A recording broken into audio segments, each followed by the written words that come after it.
So most of your trucks will just have this plug, and that's how we're gonna drain coolant. They don't have a little petcock. And what size is this guy? He's 579s. It's an 8mm Allen. So that's how we're draining our coolant today. Why are we draining our coolant? Well, see all that? All that. There's an O-ring right here, and it likes to leak.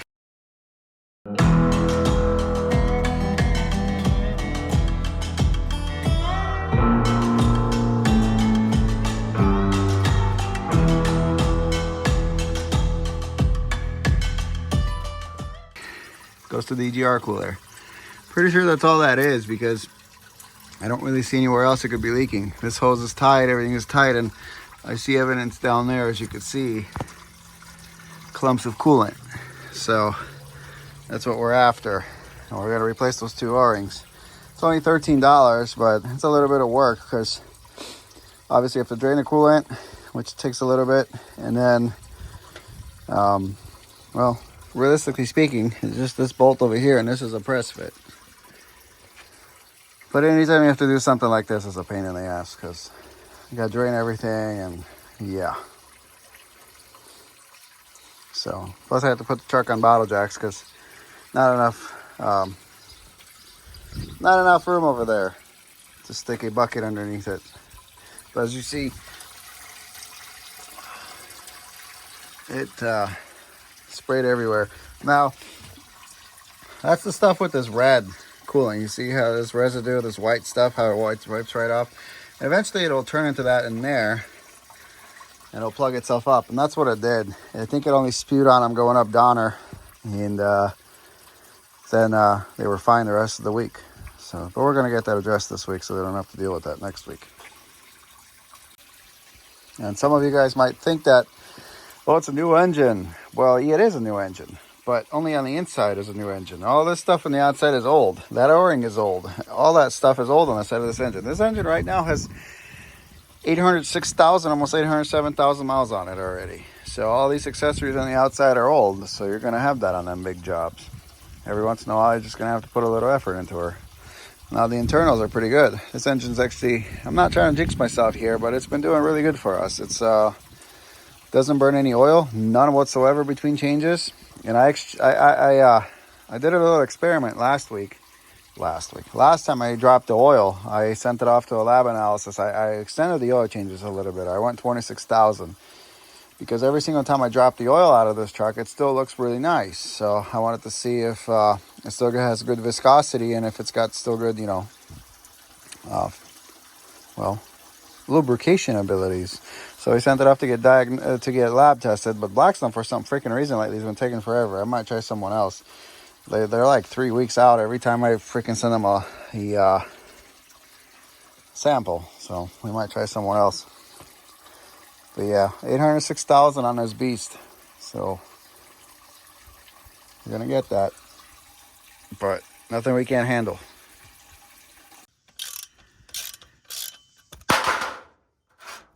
I meant to do that. So it's a little annoying draining coolant on this truck. Now I should go and get me a drain cock and put it in there, but honestly I don't have the time to mess with it. So we're just gonna put this pipe plug back in it. I know the size, so maybe next time. I run some Teflon on those threads too, so it doesn't leak. But well, the point being is, unless you have a 15-gallon catch can, which I don't, I have buckets. I don't really like the catch cans. You can't just open this out, because it's gonna just explode coolant everywhere. It's gonna downpour. Now on your last bucket, on your third one, when you're filling it, you can. I have 2 full buckets, and this one's about 3/4 of the way full. So there's about 14 gallons of coolant in this truck. So that's why you don't want to open it right away. So we had to wait a little bit for it to drain, because it had to trickle out of there, because we don't want to open it all the way up, because then we'd make a huge mess. It would just go everywhere. But, you know, what's 20 minutes? Just sit there on Facebook. So we are after this pipe right here. Comes out there, goes here. It's a 10mm, and then it's just a slip fit down there. or after that. There's an O-ring there and an O-ring here. So we're going to replace those because it's coming out of that O-ring right here, as you can see. So we're going to need a 10 millimeter. And I think what we're going to do is we're going to go this way with the pipe. It's going to go more inside there, and we're going to be able to pull it out of here and then kind of wiggle it out. At least I'm hoping. I've never done this with the EGR cooler on, but I am told it's doable. You know, you get it to spin free, so you go and grab it with your finger, and then it doesn't spin free, and it messes with you like this. Well, like right now, watch, it spins free. You go to spin it out. Oh, and it gets tight again. So you gotta grab your ratchet. Probably because they put some freaking schmutz on there, and it sucks.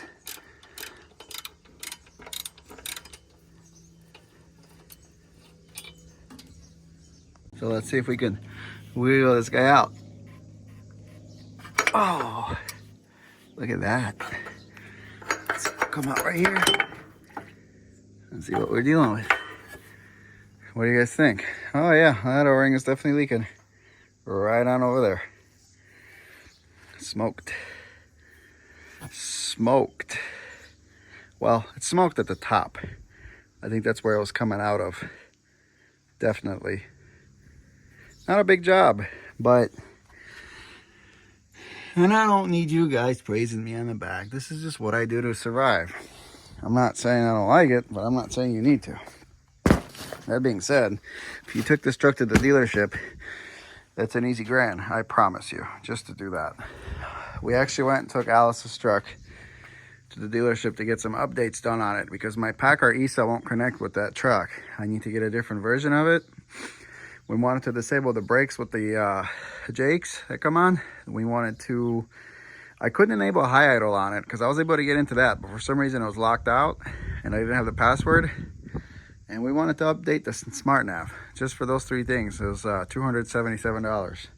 So if they had to drain coolant, do all that, O-rings, yeah, the labor, awesome labor they provide, guarantee you it would have been probably $1,000 bill. So we got our new O-rings here. Got our little work table here. I need to go to the dump. We're going to inspect this pipe to make sure it doesn't have a pinhole in it. It looks to be in okay shape. And you actually see, I don't know if you guys can see, but that pipe is fairly clean inside. Now it does look like it's stainless, but, oh, or is it? I don't know, it's hard to say. But that means that this coolant's probably in pretty good shape because it's not leaving any rust inside. But if you look at this O-ring, actually look at it here. I don't know if you guys can see that. Do you see that? See that? See how worn out it is? How like pinched and pitted it is? That's our leak. Well, it's lasted 806,000. So let's go ahead and replace it with the new ones.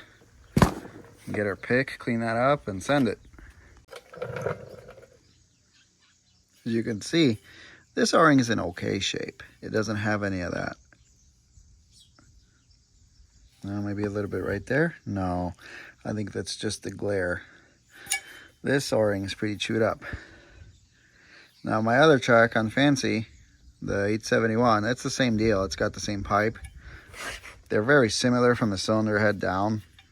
These Cummins motors, very similar how everything's laid out. The newer common rails, the EGR system's a little bit different, but same thing. Started leaking right there behind the water pump because this is a press fit. Now I have a secret weapon that I use on these things just because of that. So I'm going to show you guys in a second what I do with it before I reinstall it. Now we got our engine cleaned up. Haven't cleaned the pipe up yet. But we got this guy nice and clean. And we got that guy cleaned up. Other than that little dirt down there, but I'll get that in a second. Because that doesn't really affect the sealing surface, but the inside's cleaned up. I know, I'm a half-asser. I get these O-rings taken off, clean up this pipe, and put it back together. You guys see the cracking on there as I lifted it up with the pick? It's also very, very stiff. It should be pretty pliable, but that's what O-rings will do in the heat. But yeah, that's no longer a good sealing surface at all. So I like to I like to dip these in a little bit of coolant before they go on. That way you're preventing any kind of tears. As you can see, they just roll right over the edge, and it keeps them from developing any deformities. Kind of smear it all around in there. And then this was our problem side. And that's it. So here's your old O-rings. And as you can see, this one wasn't happy anymore. This one was still happy. Am I going to keep that good one? Probably not. These are like $5 a piece. Do they fail all the time? No. This just, I guess, happened. So we're good to reinstall again. Just going to check our bores again.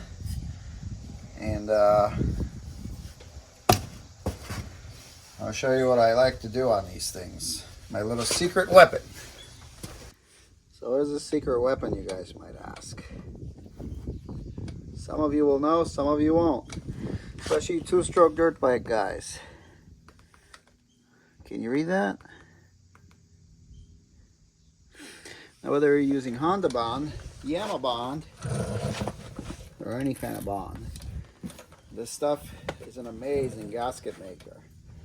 I'm not saying I use it on everything, but on stuff like this that has a slightly, well, I would say pitted surface, but any possibility of leaking, I like to put a little bit on both ends. Now this stuff is like, you see how it's blowing a balloon? This stuff is not like, it's not silicone, okay? It is, but it isn't. Look, let's see how it is. Very good for sealant. Now, it never dries like this. It always stays somewhat pliable, and it does wonders. It doesn't take a lot, but this is what you use. When I used to build Banshees, Yamaha Banshees, we use this stuff to seal the cases because there's no gaskets. And I'm just going to spread it out just enough in case there's any pitting in that cavity there where this O-ring's got to sit. This will for sure seal it all up. And this is just a little extra insurance. I'm not saying you should all do this, but I don't want to do the job twice. I don't want to take it apart again. Will I have to? Probably not. But this is just a precaution. I like to use this stuff. If I'm not sure, and I'm not saying I'm not sure, but again, cheap insurance. Now, it'll help this slide in a lot easier, and it'll help keep it lubricated. So that's all we're going to put on there. And it looks like a lot, but trust me, it isn't. It's a very thin coat of this stuff. And it works wonders. This stuff is the best.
If you guys are wondering about the torque spec for this, click, click, click, click. How about that?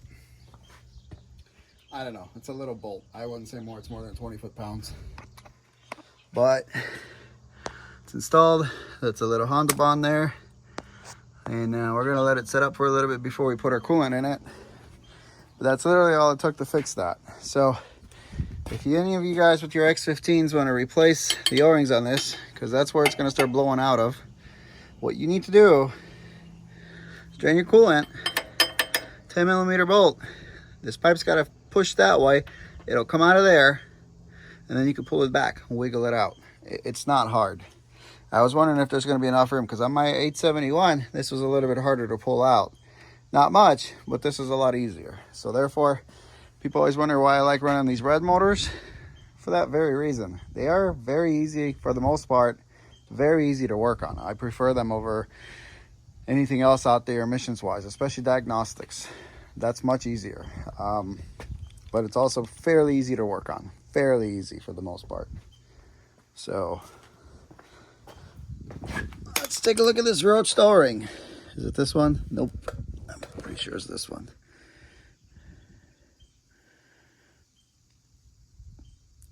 Yeah, she's in bad shape.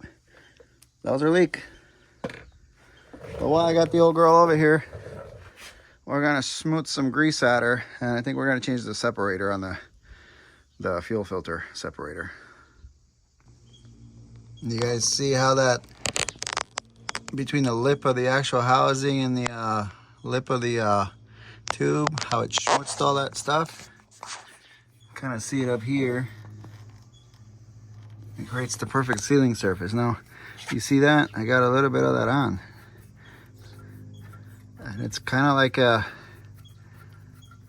high-end RTV. I'll tell you guys, if it can seal a two-stroke case and not suck any air, it's good enough for me.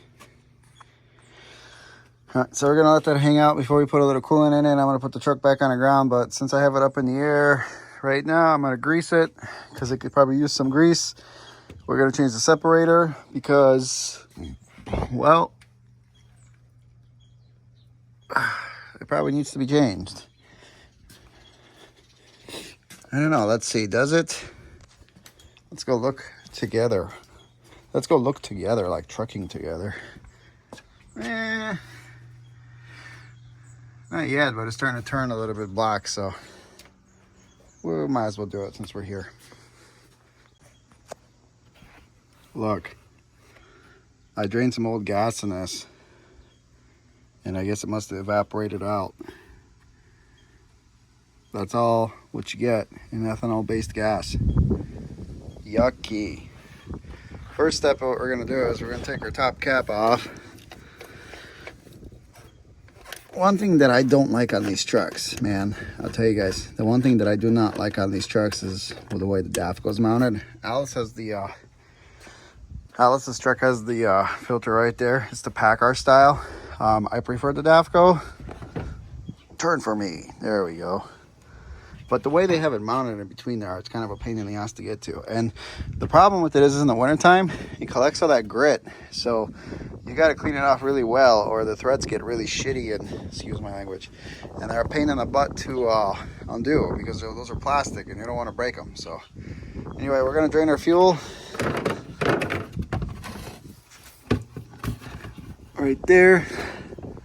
Get the wheel to hold it. And you got a little drain cock there, and you open that up, and there she goes.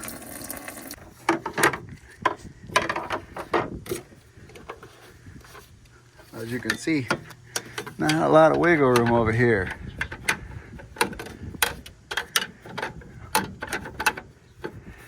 Especially when you're in, oh, she's stuck.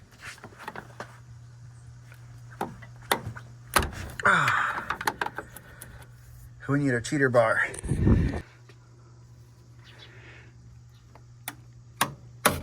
There she goes.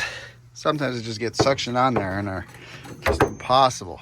And you might ask, what is the cheater bar? Well, it's a jack handle for my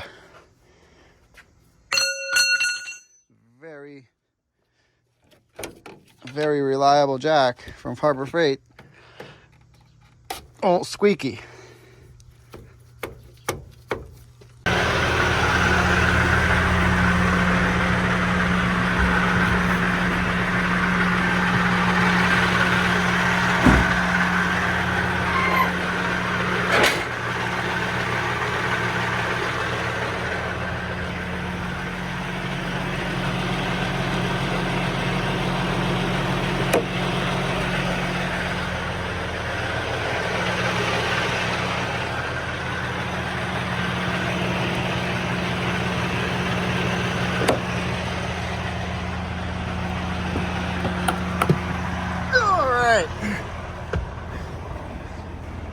Can't forget the pet seat. So we got our job done. I think the thermostat just opened. Bleeding the air out of the system. We're gonna take Tiny for a spin. Sorry you guys didn't get to see the fuel filter change, but there ain't much to it. Just unscrew it, replace the cartridge, and put it back in. Just don't let too much fuel out or you'll starve her. Anyway, Uncle Walrus, my brother, called me and got the yakking with him. And have to finish this up. Well, we got the coolant in her, so we're just gonna take Tiny for a drive. Try to get some more heat into them. And hopefully all is good. Seems to be holding everything fine. I don't see any problems. Got the engine warmed up. Pretty sure we got the coolant system burped now, but we're just gonna take them on a drive just to double check. Well, we seem to be okay. Our coolant looks like burped, so we're gonna have to add some when it cools down. But I'm letting it sit because right now it's holding pressure and I don't see anything. We don't see any leaks. So if this thing in 2 hours still has pressure, we're doing good. 2 hours later. See if we're still holding pressure on old Tiny. Oh yeah. Oh yeah. We're good.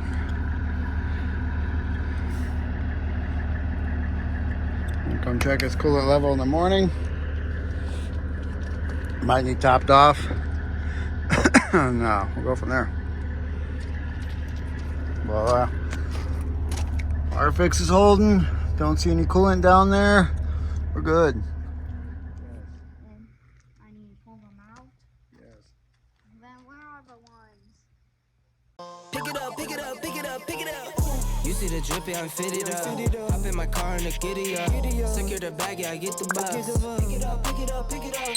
You see the drippy, I'm fitted up. Hop in my car and the giddy up. Secure the bag, yeah, I get the bus. Pick it up, pick it up, pick it up, pick it up. I've been on the flex since flex zone.